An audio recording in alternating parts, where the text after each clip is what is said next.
you for your patience. So staying with us and to really, you can see action is needed on many fronts. Lot is to be done, lot has to be done. And what we are hoping is that the forum could be an important, useful step forward. I'd like to also acknowledge my dear friend Garcia Francescato for being a partner and supporter of this forum. So I thought it may be useful if I give you some more details on the forum, what we are planning to do. First, we are hoping that the main meeting, the event, will take place end of February next year. And we intend to bring the best people we can find globally. People who are dedicated, who are committed, from leaders, but also young people, enthusiasts, advocates. I should tell you, I've been quite impressed by younger people, people in their 30s, particularly, who are trying with ideas and technology changing the world. One of them recently, for instance, who used to be a person I had brought on the board, was heading technology companies to solve social problems. They are young people who feed food waste can be monetized, and they have technology companies to do that. I think there's a lot of enthusiasm, and I think that explains why Bernie Sanders in the States has generated so much interest from younger people, millennials who feel the system is not working well for many people and we should change it. So there are three basic principles we are hoping the forum would sustain. First is equity. I talked about equity in an intergenerational sense, which is Amrita and I, we had done some work together. Really, how do we protect the choices of the future generation by adjusting what we do now? And that's a big issue. But also this intragenerational equity. How do we make certain that people participate? We got a sense of those who are dispossessed, those who are food insecure. We have to find ways that they can also move things forward. The second principle is of rebalancing. Rebalancing man and nature, rebalancing man and society, where solidarity plays a very large role. What I'm fascinated by is all these new ideas on solidarity economies, how people come together for collective ownership, how we have to challenge the kind of economy we are given and try to see how we can do things forward. The third principle is transformation. And I may have a slight disagreement with my friend from World Food Program. Let me give you the reason why I am saying this. Take the case of Ethiopia. When you invest in people, when you invest in infrastructure, you can transform an economy and society.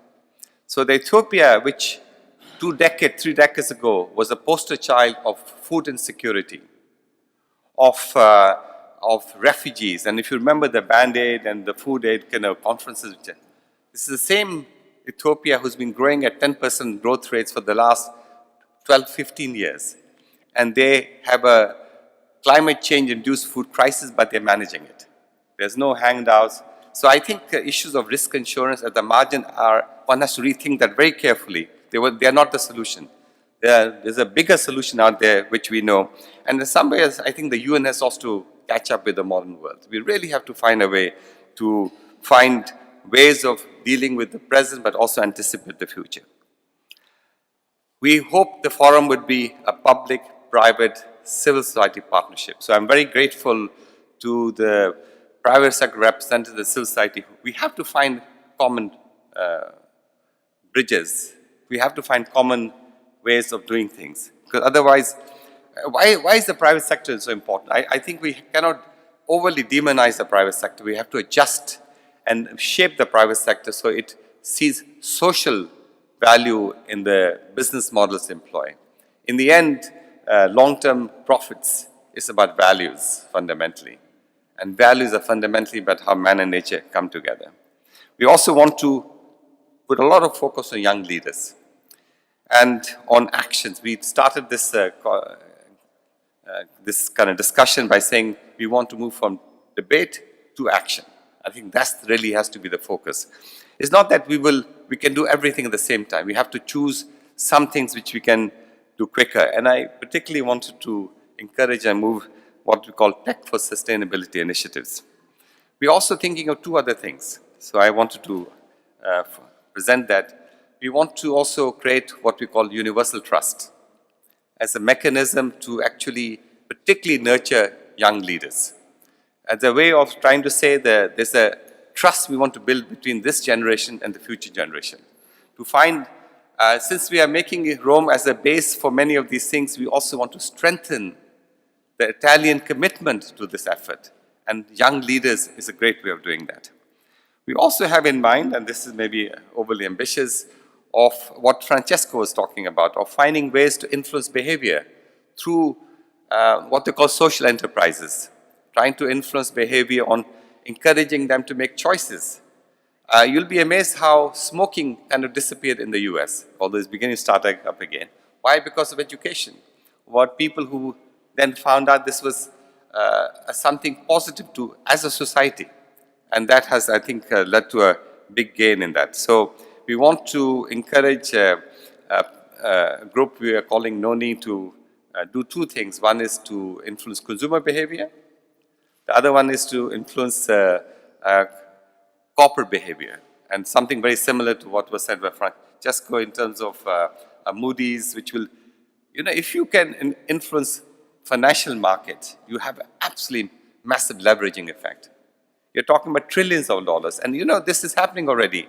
Pension funds, all again very much energized by young people at the universities and others. Pension funds are beginning to think of ethical investing. Why? Because they feel that by ethical investing, they'll get a return, but also benefit the planet. So we have great ambition, but as I started by saying in the beginning, in the end, all of you have to commit to this because a few people cannot do this. We need your support, we need your leadership, and with that, let me thank particularly Valerio De Luca for being the young leader I came across. Of course, in relation to me, he's a young leader.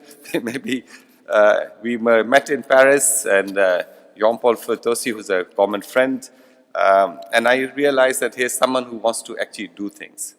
And today at lunch, I also met other leaders who are willing to say, let us take the next steps. This will not be the answer, but certainly, hopefully, it'll be a useful step forward. Thank you very much.